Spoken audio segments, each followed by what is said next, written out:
against the misappropriation of public funds by Engineer Farouk Ahmed, CEO of NMDPRA, at its headquarters in Abuja on Monday, June 23rd of 2025.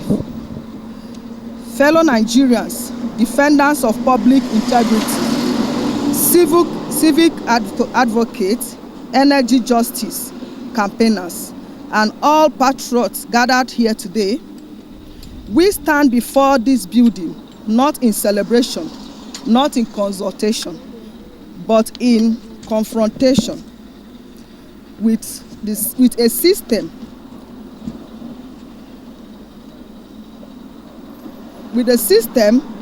that has failed us.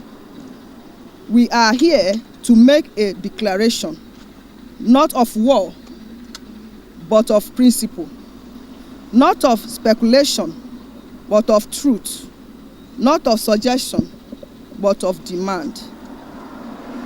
Today, the situation room on oil sector reforms a broad coalition of civic watchdogs, frontline activists, energy sector advocates, and everyday citizens. We declare with one voice that Engineer Farouk Ahmed, the Chief Executive Officer of the Nigerian Midstream and Downstream Petroleum Regulatory Authority, is no longer fit to hold public office. His tenure has been stained by grave and substantiable allegations of corruption, abuse of power, regulatory compromise, and a total betrayal of the Nigerian people. We do not make the charge lightly. We are not here to entertain rumor of a repeat idle gossip. We are here because the facts before us points to a pattern of conduct to Brazil so offensive to the principles of public service that silence is no longer an option. Farouk Ahmed was entrusted with the leadership of a strategic agency created under the Petroleum Industry Act, and was meant to be the reform flagship in Nigerian petroleum industry, an institution meant to foster transparency, enforce regulatory integrity, and protect the long-abused interests of Nigerian citizens in the midstream and downstream of sectors. But today, that agency has become a fortress of impunity. Let us be direct. Engineer Ahmed is at center of a massive financial scandal involving the alleged diversion of over $5 million in public funds to bankroll the luxurious foreign education of his children. Why millions of Nigerians cannot afford to send their children to basic public schools? Why university students in Nigeria face strikes, dilapidated hostels, and unpaid lecturers? One public servant is alleged to have spent our Commonwealth to secure elite education for his family in Switzerland and India.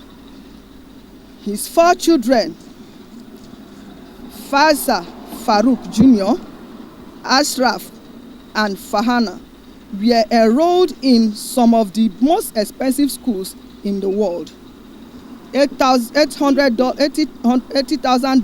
to $140,000 per year. Schools that only royalty and billionaires can afford. Schools that are as far removed from the average Nigerian reality as the moon is from the earth. Schools like Aiglon College, Institut Le Rosary, European International School, in all over $5 million is alleged to have been spent over the years on tuition, accommodation, on upkeep, and flights. These payments were routed through disclosed accounts, proxy, relatives, and unreported assets, though none of which appeared in Mr. Ahmed's mandatory asset declaration reform.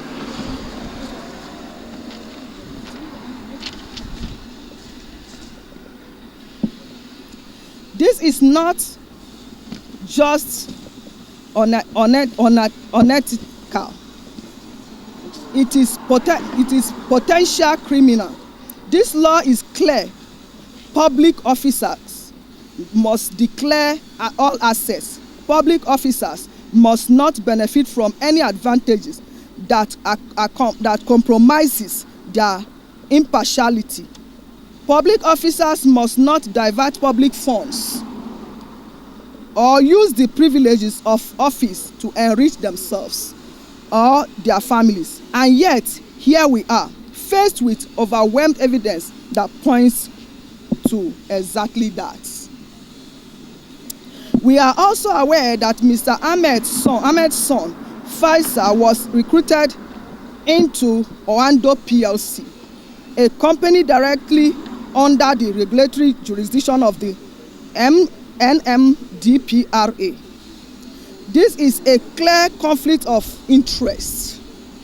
Oando is a regulatory entity. Engineer Ahmed is the regulator. His son has no business working in a company whose regulatory fate lies in his father's hands. The circumstantial evidence strongly suggests that the employment was not accidental. It was likely facilitated by undue influence. This is not acceptable. This is not excusable. This is not defensible. But the corruption does not stop there.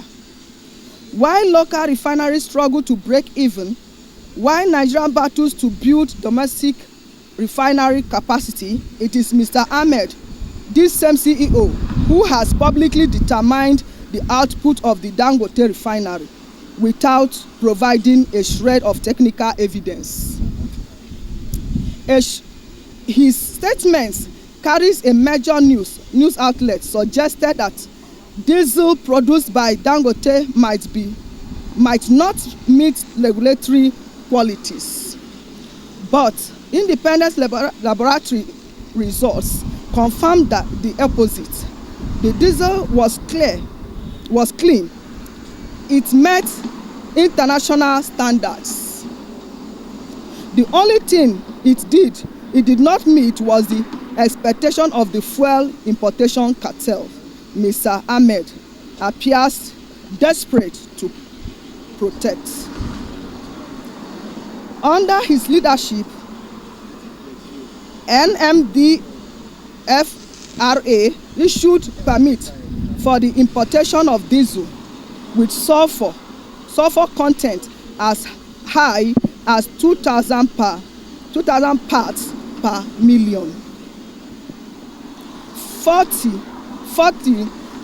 times the standard recommended by the United Nations Environment Program and enforced by most African nations. This is poison. It is toxic to our lungs. It is toxic to our lungs. It is toxic to our environment. It is a death sentence too.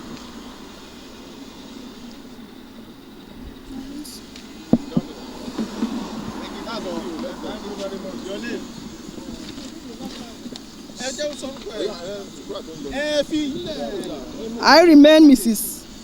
F.E. Daniels.